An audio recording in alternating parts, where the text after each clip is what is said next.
Figuring out how much formula or donor milk to supplement your baby can be overwhelming when struggling with a low milk supply. And so I'm going to go over the things that you need to know and how to calculate and figure out the appropriate amount of supplement that your baby needs.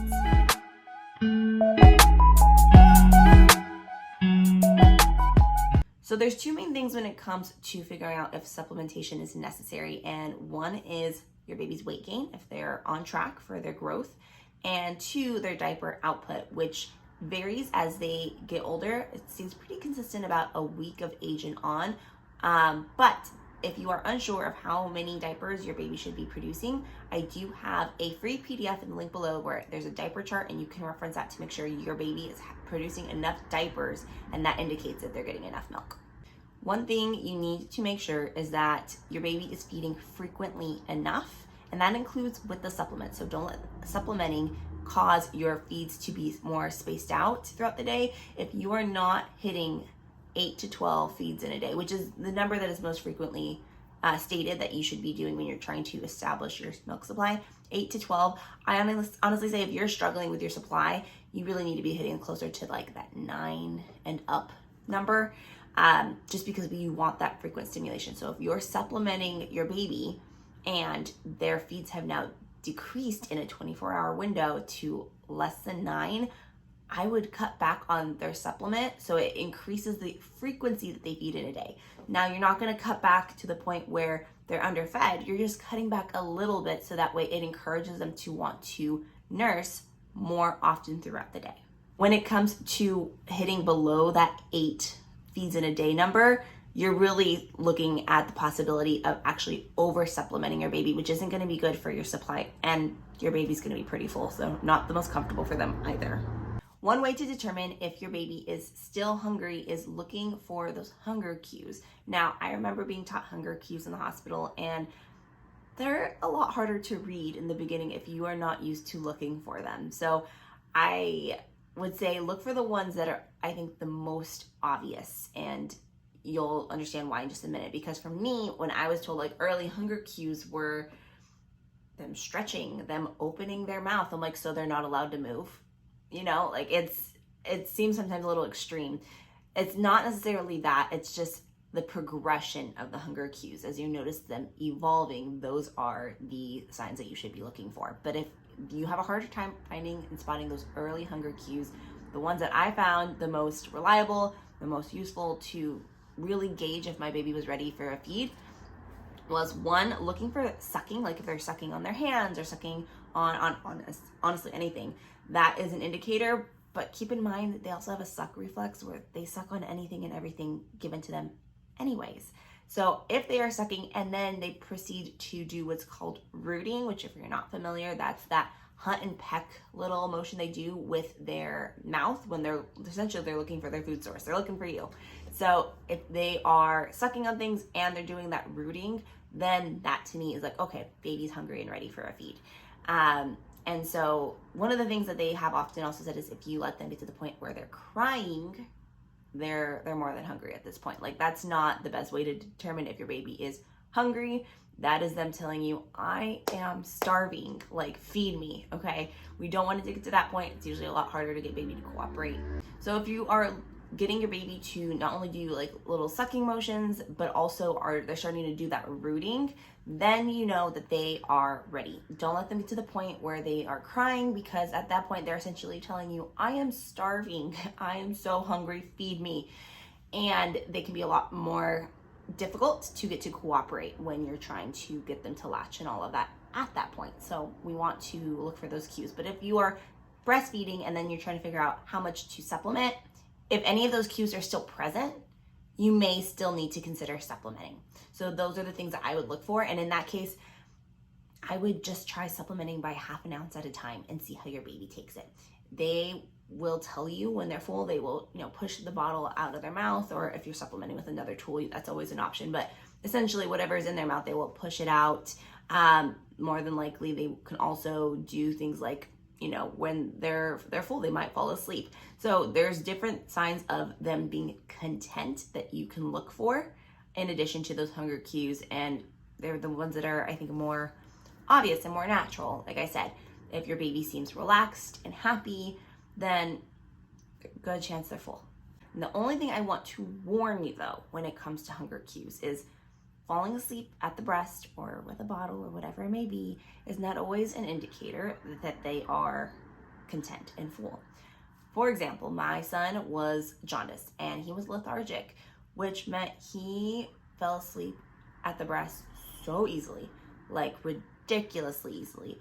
And in the very beginning, I associated him with being asleep as, oh, he's obviously content, he's ready to, tuck in, take a little nap, all of those things. No, he was too fatigued to continue feeding.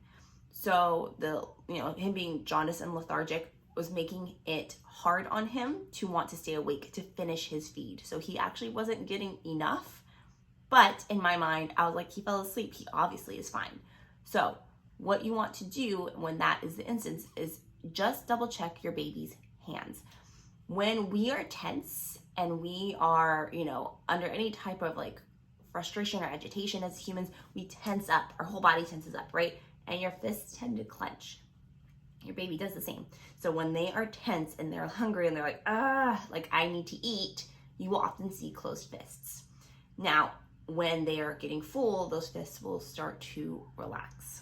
That is what you need to look for when you're dealing with a baby who may be lethargic and not feeding efficiently, because that will also help reassure you whether or not they have gotten enough and whether you need to wake them to finish the feed or not. If you found that valuable, give this video a like. Now, there are two main ways to really gauge how much you should be supplementing. One is a preferred method, but it's not always accessible to everybody, and that is what is known as using test feeds, or also known as weighted feeds. This is a feed where when you take your baby to like a lactation consultant, or certain doctor's offices may even have these scales, it's a highly, highly calibrated scale, right? It has very, very little margin for error. And it means that if you put your baby on the scale, we know pretty much down to the gram how much they weigh. So what you would do is you do a test feed, you put your baby on the scale, get their measurement, you nurse on one side, sometimes they'll have you weigh your baby in between, you'll nurse on the other side, you'll get the final weight, and the difference in the weight is how much milk your baby transferred. So that process is really helpful in determining the pretty much milliliter by milliliter amount that your baby just consumed. And it gives us a good average, a good gauge of how much your baby may be taking per feed. Okay, there's gonna be some variance throughout the day, but overall it gives you a pretty solid idea. So in that instance, we know that a baby after about a month of age is averaging about 2 to 4 ounces per feed. So if your test feed only came back with an ounce combined from both breasts, then if you're supposed to be in that 2 to 4 ounce range, it will go with 3 being in the middle and pretty average. 3 ounces is what they should be maybe getting for that feed, and they only got 1. Well, you now know you need to supplement 2. Does that make sense? You need to supplement 2 ounces because they didn't get that full 3 that they would be typically, they should be typically getting. So what that means though is that 2 to 4 range, it can have some variance. There are times in the day you are hungrier than others. Your baby's the same way. They're human, they're not a robot. And so when that happens, that can be a benchmark. That test feed is a benchmark for you to get a rough idea of where they're sitting. That amount can fluctuate. It can go from 2 ounce supplement up to 3 ounce supplement if they're trying to hit more of that 4 ounce total in a feed. And maybe it's one of those days or one of those feeds that they're not that hungry.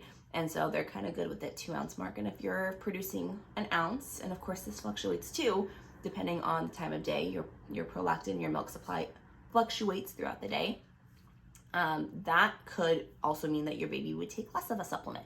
However, that test feed is going to be key in giving you the idea that you need to base off your supplementation.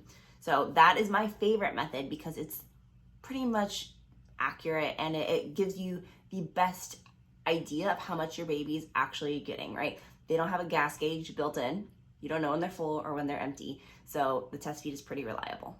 Now, if you aren't able to have a test feed done, or you don't know where you can go for that and know anybody who has that kind of scale, there are other options. The really best way to go about this though is to essentially try supplementing each feed by 1/2 ounce.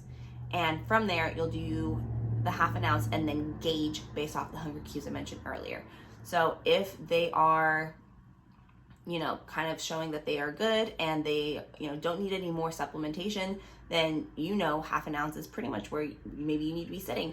Or maybe they are still showing really strong hunger cues after that 1/2 ounce and you're like, okay, I need to bump it up because the 1/2 ounce wasn't enough. And like I said, this fluctuates feed to feed throughout the various times of the day, just depending on how much you're producing too and where your supply is at. So it's one of those things where I understand there's no clear-cut answer, but you gotta really mostly pay attention to your baby's body language and their cues. And then if you can get something a little bit more tangible, a test feed would be great. But those are my 2 most reliable ways to be able to gauge whether or not you are supplementing the proper amount for your baby. Next, be sure to watch my video on the top 4 ways on how to know if you have a low milk supply.